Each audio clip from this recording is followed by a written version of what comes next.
The forbidden door has been opened. This time not for AEW though. This time it is for the WWE, and I guess in between Impact Wrestling or the new name TNA. I mean, NXT was kind of crazy, not just because of Sexy Red. Now that's a whole nother topic, Kenny. Get it sexy.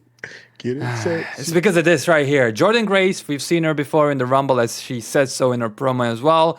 And I think she's just tailor made for the WWE, anyways. And before this, we saw, Mickey James come out with the TNA Knockouts title.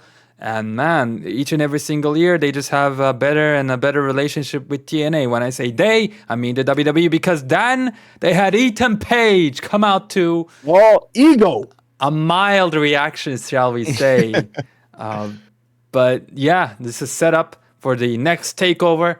And Ethan Page critically said, right, Kenny, that he is not signed to anywhere. What did he say exactly?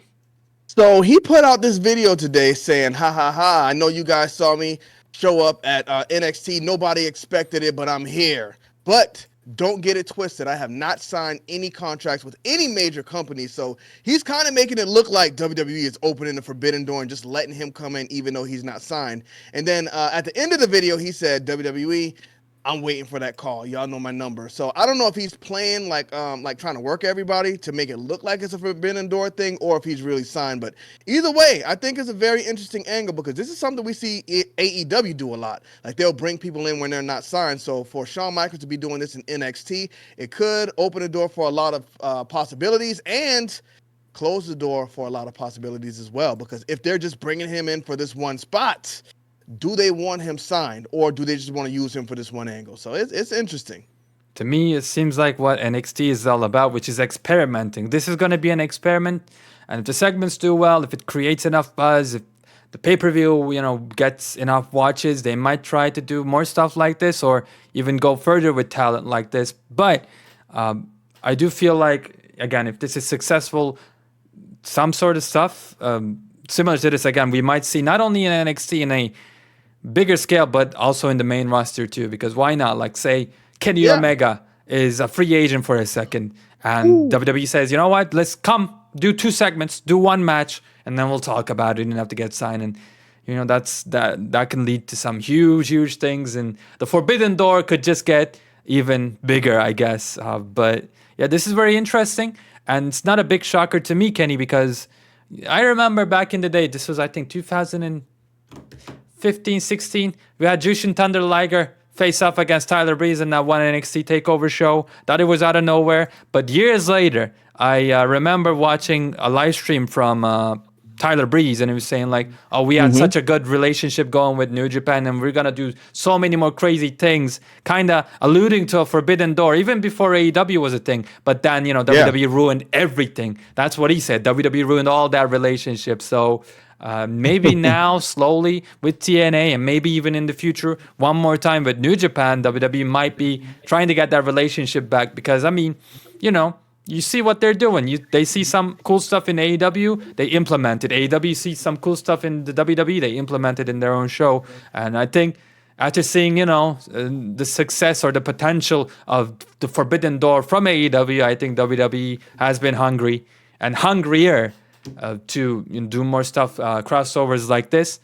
So I think what you just alluded to, seeing people that are not even signed to any company, we might, seeing those type of appearances. Not in a Vince McMahon world, but Vince McMahon isn't here anymore. It's Triple H. But I don't know, kiddo. You don't know? I don't know, because you just said you bring Kenny Omega for a spot or 2. I think if Kenny Omega is a free agent, you got to lock in Kenny Omega. These guys like Ethan Page, let's say Ricky Starks even. If he's a free agent, you say, you know what, let's bring him in, let's try him out. If we want to keep him, we'll keep him. If not, cancel Christmas on him.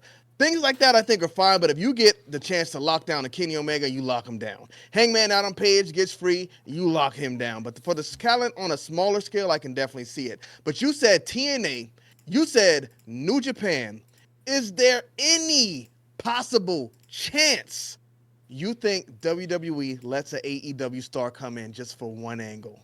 I know Tony Khan would allow it because that's just they're the smaller company right now, so that's a good spot for them. But do you think there's a chance WWE says, you know what? We want Kenny Omega for WrestleMania. He's locked down with AEW for 5 years. Let's see if we can work out a deal with Tony Khan so we can get him over here and beat him. Kenny Omega is a no. Simply because I don't think he has enough connections, close enough connections in high places. So Kenny Omega is a no for just Well, he's an one-time EVP, thing.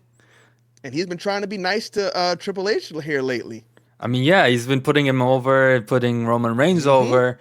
But here's the thing. My narrative, my answer for this question, Kenny, it's a beautiful question, is actually related to Roman Reigns. Not in a bloodline type of way, but hey, in the closest way a person can get without a bloodline. I'm talking about like almost actual brothers. I'm talking about Dean Ambrose, man. Like, he has so many ties in the WWE. Yeah. Triple H, I'm sure, isn't in love with him, but he likes him.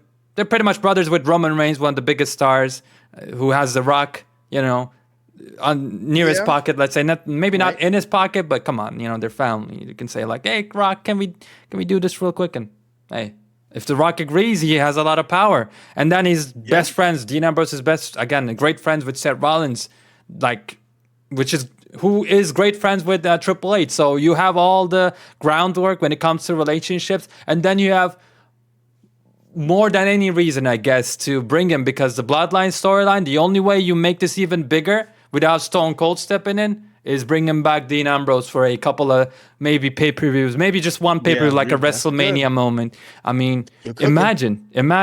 Was this WrestleMania 41 we just had? 40.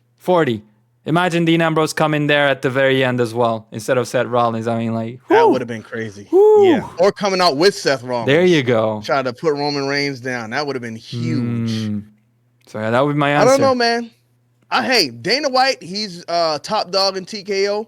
He's friends with Tony Khan. So I don't know, man. Maybe Tony Khan can politic his way in there and say, "Hey, let me get one of your guys over here for one show, or take one of mine over there for some promotion." Right. Who knows? Well, Kenny, since you like asking questions, I got one question for you then. Since right now, I guess they're in pretty decent terms with TNA, who would you like to see? Like, let's say, none of the big stars like Kenny Omega, but who's a smaller name that you would think would be like really cool and, you know, do what Ethan Page is doing right now, as far as we know?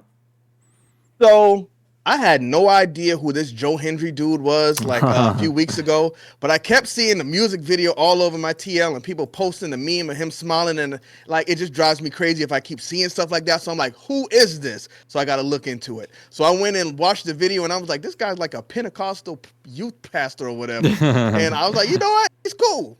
So I would like to hear the music, just hear the pop when he comes out. It probably won't be no pop because it's like a small niche thing, but hey, you told me he's been doing this for a while, and if he's a good guy, you know what? Give the guy the spot. So I wouldn't mind seeing him up in there. Yeah, actually, I think that would be awesome. A lot of people, I guess a small minority, but I call them small, but they're bigger than I expected, like as far as the numbers go. Like, I see it everywhere.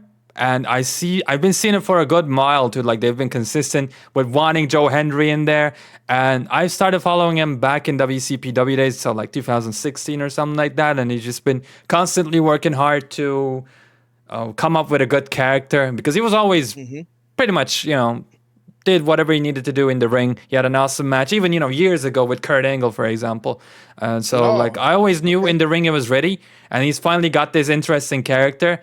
And I think it's really presentable. It's something different. Like, it will work in TNA and maybe not New Japan because of the language barrier, but it will work in WWE for sure.